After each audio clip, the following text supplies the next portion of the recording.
Hello, thanks for joining us again on the channel. I've always been curious about this one, and now that a friend picked one up, we can finally talk about it.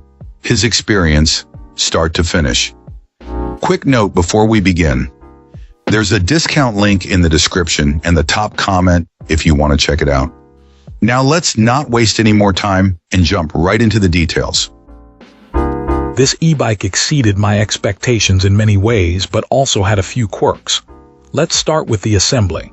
It arrived about 70% assembled, and while the instructions weren't the clearest, the process was manageable if you have even basic mechanical skills. They even include all the necessary tools.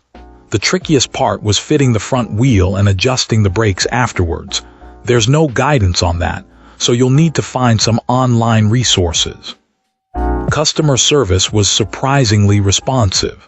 I contacted them through Amazon about a missing bolt on one bike, and they promptly replied and sent replacements, even though the parts had to ship from overseas.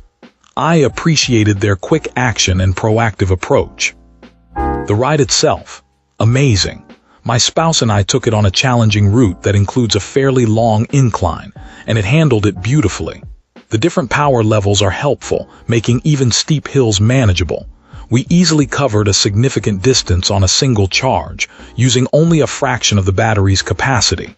However, I must mention the bike's kickstand is poorly designed. It leaves the bike precariously unbalanced. We ended up adding aftermarket kickstands for stability. The bike's size is something to keep in mind. I'm of average height, and it fits me well, but taller riders might find it a bit cramped. Also, it's on the heavier side. Comfort is another consideration. Both my spouse and I opted to replace the seat with a more padded one. We also added handlebar extenders to improve our posture and reduce strain on our wrists and hands during longer rides. These upgrades were minor investments that significantly enhanced the overall riding experience.